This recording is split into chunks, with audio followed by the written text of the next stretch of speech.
Hi friends, मुठ्ठल Joshi. या व्हिडिओमध्ये आपण बॉम्बे हायकोर्टसाठी गणितावर आधारित प्रश्न पाहणार आहोत आणि हे प्रश्न ॲक्च्युअलमध्ये वेगवेगळ्या परीक्षांना विचारलेले आहेत. मी काढलेले प्रश्न नाहीत, तर वेगवेगळ्या परीक्षांना विचारलेले प्रश्न आहेत आणि असेच प्रश्न तुम्हाला बॉम्बे हायकोर्टमध्ये विचारले जाणार आहेत. लिपिक पदासाठी गणितावर 20 प्रश्न येणार आहेत, त्याची सुद्धा तयारी होऊन जाईल. तसंच जो शिपाईचा पेपर आहे त्यामध्ये गणितावर 1 ते 2 प्रश्न येणार आहेत, त्याची सुद्धा तयारी होऊन जाईल. ॲक्च्युअल परीक्षेला जसे प्रश्न येणार आहेत, तसेच प्रश्न आपण या व्हिडिओमध्ये पाहत आहोत आणि गणितावर बनवलेला हा 7वा व्हिडिओ आहे. याच्या अगोदरचे 6 व्हिडिओसुद्धा तुम्ही पाहून घ्या. तसंच ॲक्च्युअलमध्ये बॉम्बे हायकोर्टने घेतलेल्या पेपरमधले गणिताच्या प्रश्नांची व्हिडिओसुद्धा बनवलेले आहेत. ते सुद्धा तुम्ही पाहून घ्या. हे सगळे व्हिडिओ तुम्हाला कुठे मिळतील? तर आपलं जे विठ्ठल जोशी यूट्यूब चॅनल आहे ना, ते ओपन केल्यानंतर तुम्हाला प्लेलिस्टमध्ये जायचं आहे आणि न्यायालय भरतीच्या प्लेलिस्टमध्ये अगोदरचे झालेले सगळे व्हिडिओ तुम्हाला मिळतील. आणि जर तुम्हाला हायकोर्ट रेकॉर्डेड व्हिडिओ कोर्स घ्यायचा असेल तर प्ले स्टोअरवरून विठ्ठल जोशी ॲप डाउनलोड करा आणि हायकोर्ट रेकॉर्डेड व्हिडिओ कोर्स विकत घ्या. याची फी फक्त 500 प्लस GST आहे, पण याच्यामध्ये तुम्हाला म्हणजे न्यायालय भरतीचं ई बुक 200 रुपयाचं आणि टेस्ट सिरीज 200 रुपयाचे असे 400 रुपयाचे 2 कोर्स मोफत दिलेले आहेत. आणि याच्यामध्ये संपूर्ण सिलेबस तुमचा कव्हर होतो. कॉम्प्युटर, अंकगणित, बुद्धिमत्ता चाचणी, मराठी व्याकरण, इंग्लिश ग्रामर, इतिहासचे जवळपास सगळे टॉपिकचे व्हिडिओ दिलेले आहेत. तर अतिशय महत्त्वाचा असा कोर्स आहे आणि फी अत्यंत कमी आहे. फक्त 500मध्ये 500 प्लस GST आणि त्यामध्ये 400 रुपयाचे 2 कोर्स फ्री दिलेले आहेत. निश्चितच तुम्हाला फायदा होईल. चला तर मग आता पहिला प्रश्न आपण पाहूयात. पहिला प्रश्न आहे पहा. आई काय म्हटलेलं आहे आपल्याला?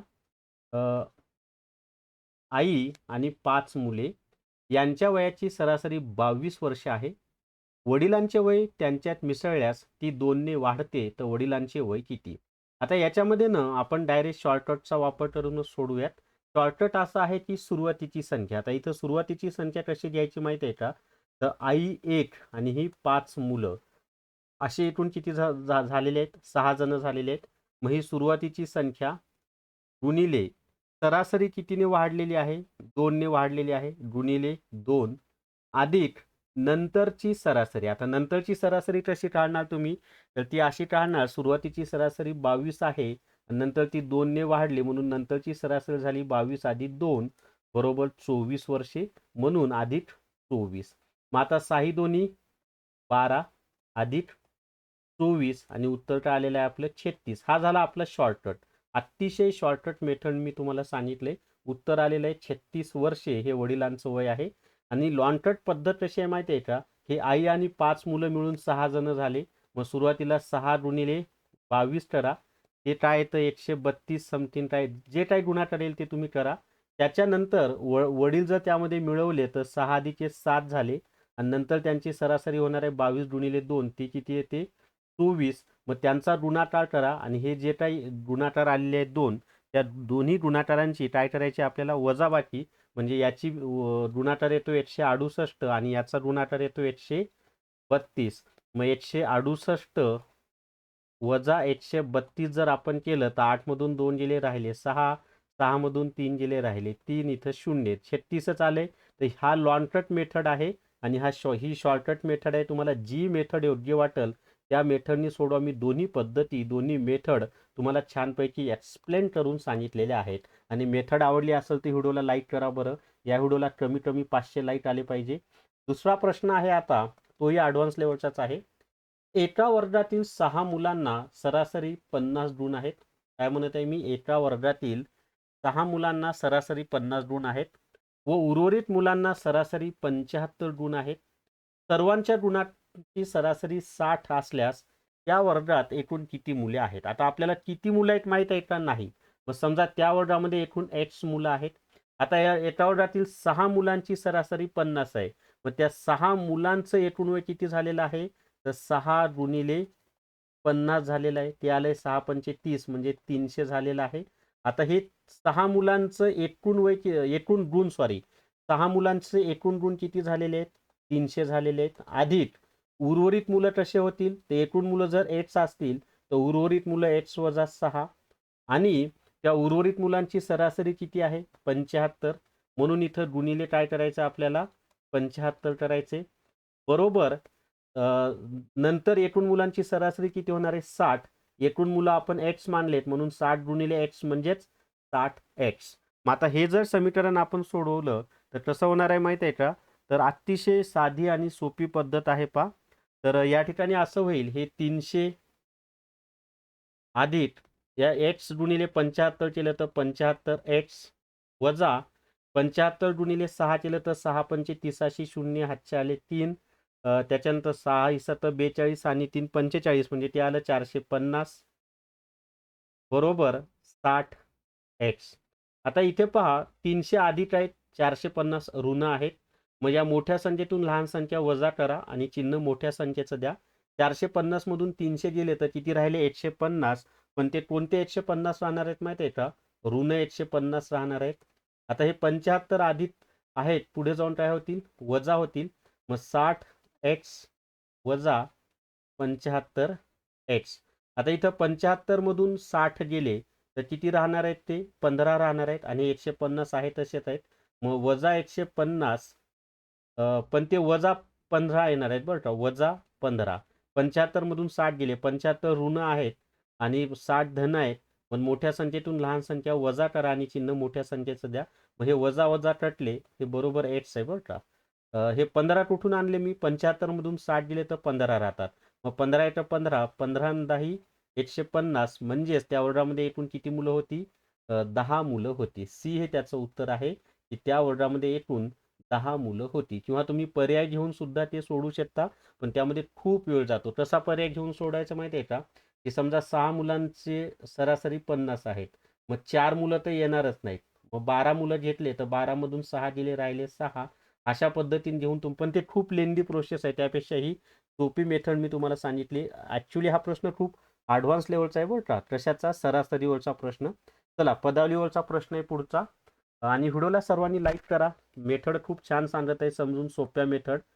18 अधिक चौकटी कंसात 26 वजा परत साध्या कंसात 36 अधिक साध्या कंसात 95 वजा 113 बरोबर किती. इथं किती असं चिन्ह पाहिजे. आता सर्वात आधी म्हणजे एकापेक्षा जास्त कंस असतील तर सर्वात आधी आतील कंस सोडवावा लागतो. मग आतील कंस कसा सोडवणार 113 मधून 95 गेले. मग आता 113 वजा 95 जर आपण केलं 113 वजा 95 तर काय येणार आहे ते 18 येणार आहे. पण कोणते 18 येणार आहेत वजा 18. का बरं 95 अधिक आहेत 113 ऋण आहेत. मग एक संख्या धन असेल दुसरी ऋण असेल तर मोठ्या संख्येतून लहान संख्या वजा करायची आणि चिन्ह मोठ्या संख्येचं द्यायचं आपल्याला.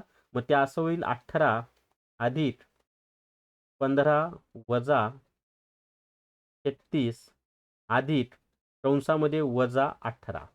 आता पहा हे वजा कंसाच्या बाहेर जर अधिकचं चिन्ह असेल तर कंसातील संख्या तिच्या मूळ चिन्हासह आहे तशी बाहेर काढायची. मग हे बाहेर आल्यावर वजा 18 होतील किंवा धन ऋण ऋण होतात. ते गुणाकाराचे नियम पण माहीत असतील. मग 36 मधून 18 गेले तर किती राहणार आहे ते 36 मधून जर 18 गेले तर किती राहणार आहेत 18 राहणार आहेत. मग 18 अधिक 15 वजा काय होणार आहे ते 18 अधिक 15 वजा कंसामध्ये किती राहिले ते 36 मधून 18 गेले तर 18 राहिलेले आहेत. मग आता पुढं काय करायचं आपल्याला माहिती आहे का पुढची पद्धत सांगतो तुम्हाला. इथं आपली एक मिस्टेक झाली. मी 15 का घेतले मलाही माहीत नाही. इथं 18 कंसामध्ये 26 पाहिजे आणि इथे सुद्धा 26 पाहिजे. 15 कुठून लिहिले माहीत नाही. शिकवण्याच्या ओघामध्ये होतं. मग आता राहिलं काय आपलं 26 वजा 18 आले बरोबर आहे. म्हणजे वर इथं राहिले 18 अधिक 26 म्हणजे चौकटी कंसात 26 वजा परत कंसात 36 अधिक वजा 18. मग 36 मधून 18 गेले तर 18 राहिलं ते आणि कंसाच्या बाहेर इथं वजाचं चिन्ह आहे. मग 26 वजा 18 26 मधून जर 18 गेले तर किती राहतात किंवा तुम्ही असंही करू शकता. हे अधिक 18 आहेत आणि ऋण 18 आहेत. ते धन आणि ऋण 18 कटले राहिले शिल्लक. किंवा दुसरी पद्धत 26 मधून 18 गेले तर राहिले 8 आणि 18 अधिक 8 केलं तर परत किती येणार आहे ते 26च येणार आहे. तर आपलं उत्तर काय आहे 26 हे आपलं उत्तर आहे. किती नंबरचं ऑप्शन आहे हे त्याचं उत्तर आहे 26. अजून आपल्याला प्रश्न पाहिजेत मित्रांनो.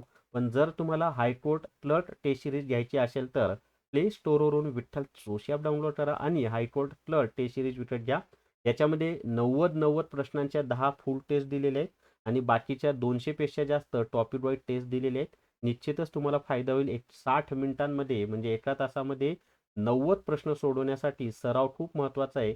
त्यासाठी ह्या टेस्ट महत्त्वाच्या आहेत. चला त्याच्या पुढचा प्रश्न आहे आता. अ, चौथा प्रश्न आता तुम्हाला स्क्रीनवर दिसेल पहा. तोही प्रश्न पदावलीचाच आहे आणि प्रश्न काय आपला माहिती आहे का? प्रश्न असा आहे, चौकटी कंसात 20 भागिले 48 भागिले 6 अधिक 6 गुणिले 42 भागिले 7 गुणिले 8 भागिले 4 साधा कंस बंद चौकटी कंस बंद आणि पुढे प्रश्नचिन्ह. आता हे कसं सोडवायचं माहिती आहे का? तर सर्वात आधी कंस कोणता एकापेक्षा जास्त कंस असतील तर आतमधला कंस सोडवायचा आहे. मग आतमधल्या कंसामध्ये आधी भागाकार करून घेऊ आपण. इथल्या इथंच परीक्षेतही तुम्हाला असंच करायचंय. 6 8 48. त्याच्यानंतर इथं पहा 7 6 42. त्याच्यानंतर इथं 4 1 4 4 2 8. मग शिल्लक काय राहिलं आता आपलं पहा. आता व्यवस्थित संख्या लिहू आपण. 20 भागिले कंसामध्ये 8 अधिक अ, इथं आपलं 8 हे खूप महत्व 6 8 8 बरोबर आहे. अधिक 6 इथं गुणिले 6 आलंय आपलं आणि इथं गुणिले 2 आलेलं आहे. आणि साधा कंस बंद चौकटी कंस बंद. आता काय करायचंय पुढं? तर आधी गुणाकार करावा लागेल. मग इथं आपल्याला 1 मिनिट 8 अधिक 6 गुणिले 7 7 6 गुणिले 6 बरोबर आहे. मग हे काय येणार आहे माहिती आहे का आता? 6 7 36 36 दोन्ही 72 म्हणजे हा गुणाकार आधी करावा लागेल बरं का आपल्याला. मग 6 7 36 36 दोन्ही 72 आणि नंतर बेरीज 72 अधिक 8 किती येते? 80 येते आणि हे भागिले आहे की नाही? म्हणजेच हे कसं येणार आहे? 20/80 येणार आहे. मग 20 × 20 20/80 आणि उत्तर काय आलं? 1/4 हे आपलं उत्तर आहे. किती नंबरचं ऑप्शन आहे? बी हे त्याचं उत्तर आहे 1/4. किंवा पर्यायामध्ये 1/4 नसेल तर 0.25 सुद्धा उत्तर येऊ शकतं बरं का त्याचं. कारण 1/4 म्हणजे 0.25 हे पाठच करून ठेवा. बऱ्याच ठिकाणी तुम्हाला त्याचा फायदा होतो. बऱ्याच वेळेला पर्यायामध्ये 1/4 देत नाहीत. मग काय देतात ते? 0.25 देतात. चला त्याच्या पुढचा प्रश्न आहे आता नेक्स्ट.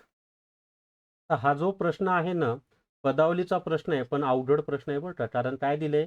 -9 अधिक चौकटी कंसात 26 वजा साध्या कंसात 17 अधिक परत साध्या कंसात 28 वजा परत साध्या कंसामध्ये 5 वजा x. आता सॉरी, या स्वरूपाच्या उदाहरणामध्ये सर्वात आधी हा आतील कंस सोडायचा आहे आपल्याला. मग आतील कंस कसा सोडवणार माहिती आहे का? 1 मिनिट. हा आतील कंस कसा सोडवायचा आपल्याला माहिती आहे का? तर खूप सोपी पद्धत आहे. तर 5 वजा x याचं तर आपण काही करू शकत नाही. मग याला जर बाहेर काढलं, कंसाच्या बाहेर जर ऋण चिन्ह असेल, तर कंसातील संख्या धन असेल तर ती ऋण होती आणि ऋण असेल ती धन होती. म्हणजे हे जर सोडवलं तर आपण काय होणार आहे माहिती आहे का? मी इथून सुरुवात करतो म्हणजे संपूर्ण पेजवर बसेल ती. ऋण 9 अधिक 26 थोडा वेळ लागणार आहे बरं का, त्याला पर्याय नाही. तुम्हाला समजून देण्यासाठी मला वेळ लागणार आहे. 26 वजा 17 अधिक आता इथं पहा 17 अधिक कंसामध्ये काय होणार आहे? हे 28.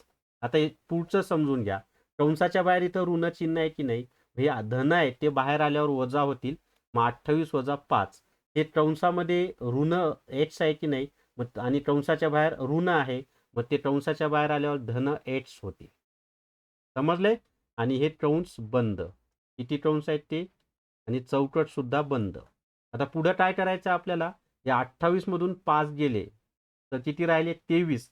म्हणजे या कंसामध्ये 23 अधिक 8 आलं की नाही? बरं आता ते 23 अधिक 8 आहे आणि मग हे 17 आहेत. हे 17 त्या 23 बरं मी लिहूनच देतो, तुम्हाला कन्फ्युजन नको. वजान थोडा वेळ जाईल पण तुम्हाला व्यवस्थित समजेल. 26 नाही तर मी तर इथल्या इथं सोडू शकतो ते, पण तुम्हाला समजण्यासाठी एवढ्या स्टेप लिहून देत आहे. 17 अधिक आता हे 23 मधून 5 गेले. आता कंसाच्या बाहेर अधिकचं चिन्ह असेल तर ते चिन्ह आहे 23 मधून 5 गेले तर राहिले 23 अधिक हे 8 आहे तसंच आपल्याला घ्यायचं आहे. चला त्याच्या पुढे काय करायचंय? 17 आणि 23 ची बेरीज करा. 17 आणि 23 ची बेरीज किती येणार आहे? तर ती बेरीज येणार आहे 40. मग वजा 9 अधिक 26 वजा कंसामध्ये 17 आणि 23 ची बेरीज 40 अधिक x बरोबर प्रश्नचिन्ह.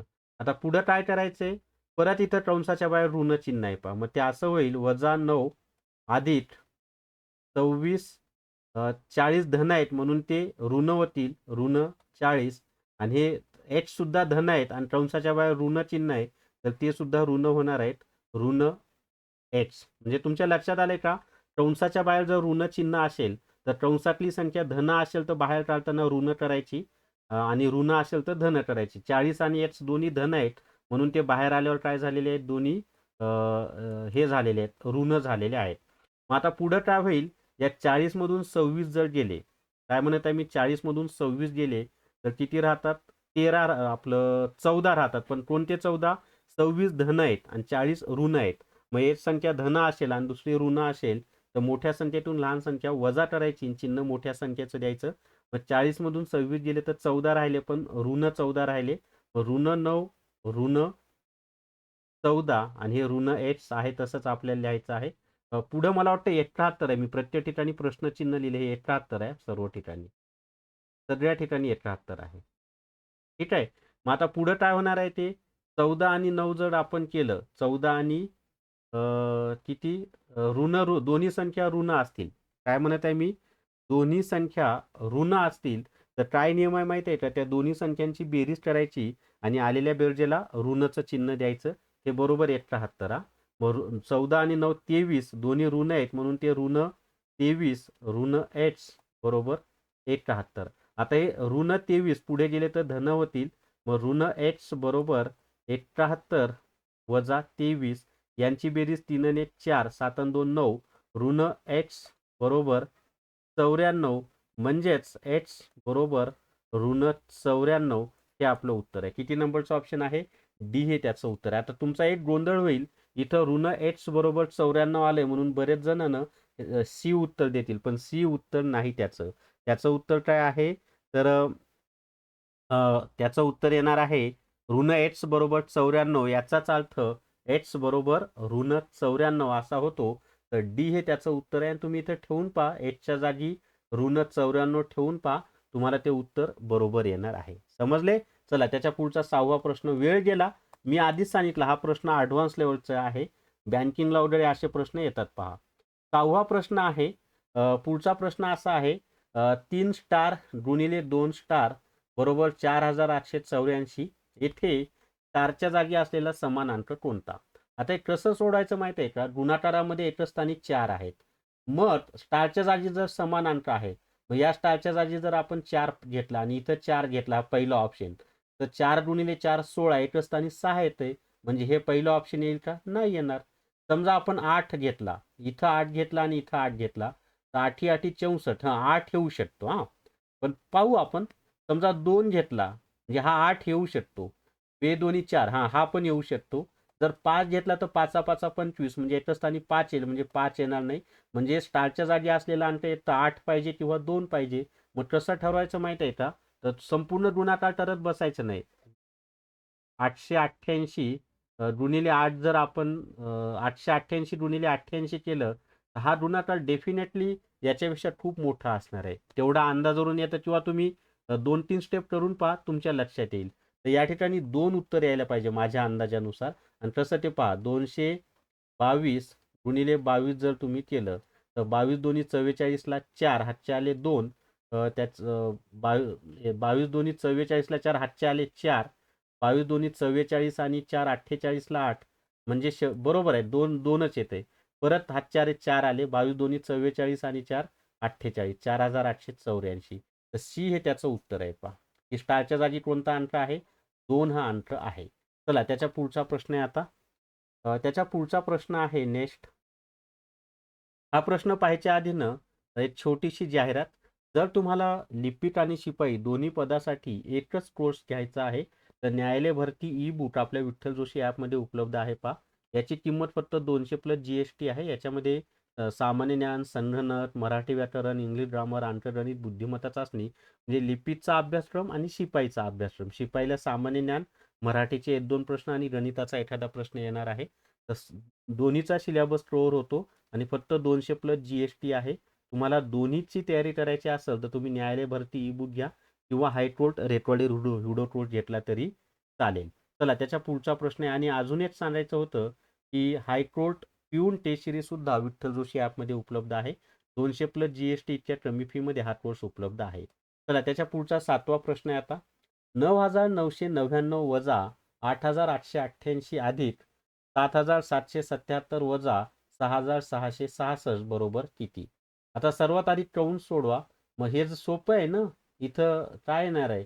म्हणजे याची वजाबाकी केली तरी 9 मधून 8 गेला राहिला 8, 9 मधून 8 गेले राहिला 8, म्हणजे 8111 अधिक इथे तेच आहे 7 मधून 6 गेले 8, म्हणजे 8118 येणार आहे. पहा तुम्ही करून पहा. मग यांची बेरीज केली तर 8 आणि 8 2, परत 8 आणि 8 2, म्हणजे 2222 उत्तर येते. किती नंबरचं ऑप्शन आहे? डी हे त्याचं उत्तर आहे 2222. सोपा होता हा प्रश्न. चला त्याच्या पुढचा 8वा प्रश्न आहे आता. 8वा प्रश्न आहे पहा. खालीलपैकी कोणत्या संख्येस 3 ने निषेधात जातो? आता 3ची कसोटी काय माहित आहे का? तर ज्या संख्येतील अंकांच्या बेरजेला 3 ने निषेधात जातो त्या संपूर्ण संख्येला सुद्धा 3 ने निषेधात जातो. मग अंकांची बेरीज करा. 5 आणि 3 8, 8 आणि 1 9, 9 आणि 2 18, 18ला 3 ने भाग जात नाही.